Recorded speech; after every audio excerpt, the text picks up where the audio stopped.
Comme promis, direction Angoulême. Depuis la mi-journée, le festival du film francophone occupe les écrans de la ville et pas seulement les écrans. Bonsoir Ingrid Gallou. Bonsoir, et comme promis, on est de retour depuis le Festival du film francophone d'Angoulême qui va être lancé d'ici quelques minutes. Et avec nous ce soir, Catherine Fro, bonsoir, vous êtes la présidente du jury. Merci beaucoup d'avoir répondu à notre invitation. Bonsoir. Alors c'est la première fois que vous acceptez d'être présidente d'un jury. C'est Dominique Besnéard qui vous a fait cette proposition. Qu'est-ce qui vous a séduite ? Déjà la personnalité de Dominique Besnéard et Marie-France Brière qui sont des gens très généreux, passionnés de cinéma. Et donc, voilà. Et ici, dans ce festival, on a à la fois des films, des gens, des réalisateurs un peu qu'on ne connaît pas encore bien, qui font un travail très exigeant. Et il y a un soutien pour qu'arrivent de nouveaux talents. Et en même temps, on a les grandes sorties plus populaires qui vont de l'année prochaine. Donc voilà, on est entre le travail, la recherche et les choses populaires. Alors je rappelle que vous étiez présente l'an dernier pour présenter Les Saveurs du Palais, un film sur la cuisinière de l'Élysée sous François Mitterrand. Quel souvenir particulier vous avez gardé de l'accueil ? L'accueil était incroyable. C'est aussi pour ça que je suis revenue. Je me suis dit que j'étais gâtée ici parce que vraiment c'était un magnifique succès, Les Saveurs du Palais. Des queues dans la rue, là c'était fantastique. Comme là d'ailleurs. On voit pour le film de Cédric Clapiche tout à l'heure. On va regarder ça. L'an dernier, Denis Podalides était à votre place, entouré de 8 femmes. Cette année, vous êtes accompagné de 8 hommes. Qui aura le dernier mot ? Moi, j'espère. Non, je sais pas, ça va être intéressant. Je me formalise pas, si vous voulez. Et puis, homme ou femme, c'est pareil. Est-ce que vous pouvez nous parler, nous présenter un petit peu ce jury ?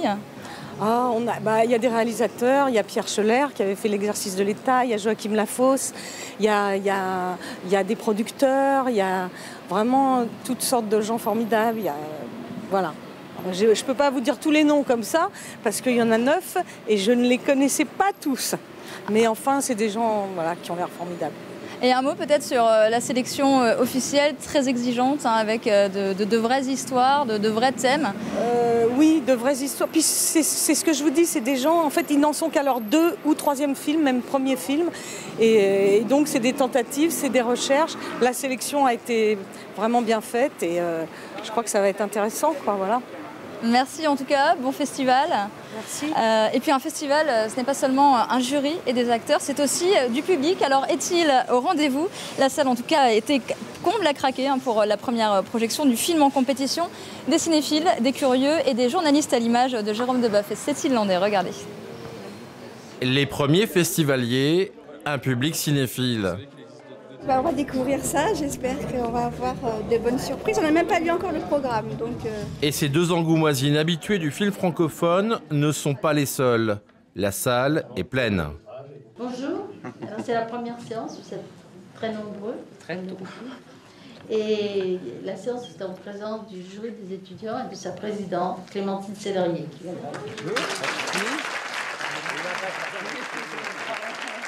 On passe un très bon moment, ce festival, qui ne cesse que d'aller de réussite en réussite, et c'est super. Sur la scène, Dominique Besnéard présente La vie domestique, l'une des sélections officielles du festival. Et donc c'est un premier film en compétition. Moi j'ai beaucoup aimé ce film.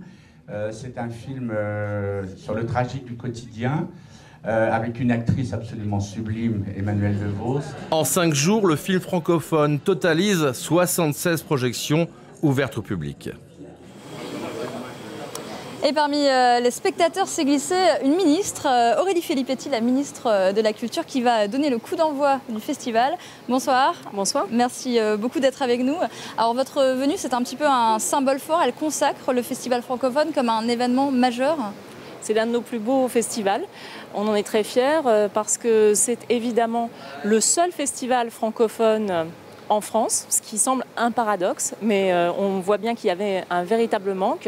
Et puis c'est un festival assez exceptionnel puisqu'il a porté bonheur à de nombreux films qui ont été présentés. Je pense bien sûr à Intouchable, mais aussi La guerre est déclarée, Séraphine et beaucoup d'autres. Donc il y a un succès public qui s'annonce puisqu'il y a déjà une queue importante ce soir pour voir le film de Cédric Clapiche. Et c'est aussi un succès critique avec une qualité de film et une programmation qui font font la renommée de ce festival. Et dans la programmation, justement, le Québec est à l'honneur. Vous êtes ici pour promouvoir cette diversité culturelle. Est-ce que vous pouvez nous expliquer en quelques mots? Mais avec nos cousins québécois, on a beaucoup de choses en commun, en particulier l'amour de la culture et le désir de continuer à promouvoir, à défendre, à encourager nos productions culturelles francophones. Ici en France, on a un système de soutien au cinéma qui permet justement cette diversité des films français et ce succès des films français aussi. Et les Québécois sont eux aussi attachés à la préservation de leur identité face évidemment aux États-Unis ou à l'espace anglophone du Canada. Donc on travaille et on réfléchit à des initiatives communes. D'ailleurs, demain, il y aura la signature d'un accord de coopération culturelle renforcée entre la France et le Québec. Et puis le festival francophone, c'est aussi un très bon moyen de promouvoir la culture française. Mais vous savez, mieux que le cinéma. Malgré la crise, je suis très heureuse de voir que les festivals de l'été se sont remarquablement bien portés. Et on voit donc que, d'une part, nos concitoyens, mais aussi les touristes, viennent en France parce qu'ils sont intéressés par notre culture, que ce soit la création, les films, les musées ou bien le patrimoine, les monuments. Et puis, la culture, c'est un moyen de développement économique. Ce sont des emplois et c'est de la croissance. Merci beaucoup d'avoir été avec nous. Et puis, le succès du festival s'est construit petit à petit avec des images marquantes, des moments clés. Je vous propose de regarder cette rétrospective signée Jérôme Deboeuf.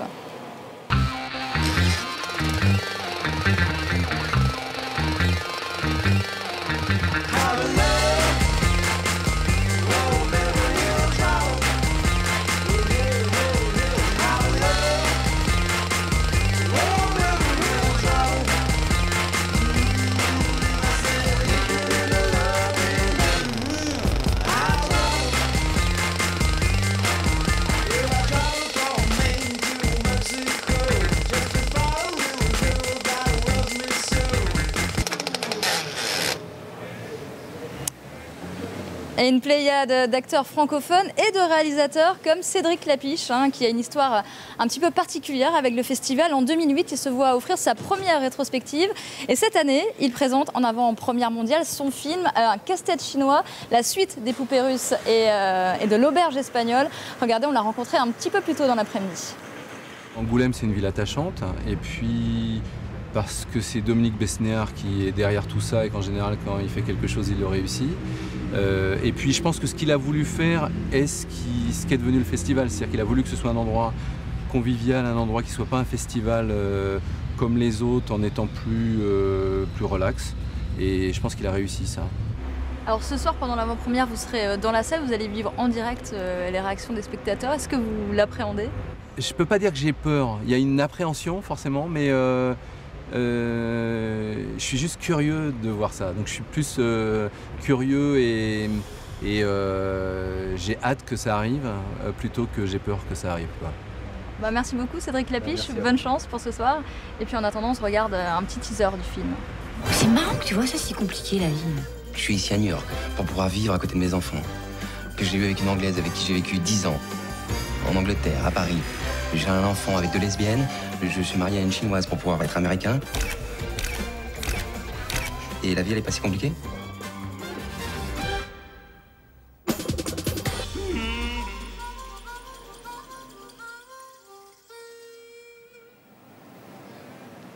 Voilà un petit avant-goût de l'avant-première de Casse-tête chinois ce soir à 19h30 à Angoulême. Et puis le festival se poursuit jusqu'à mardi. On vous donne rendez-vous ici et à demain. Au revoir. Merci Ingrid et merci à vous.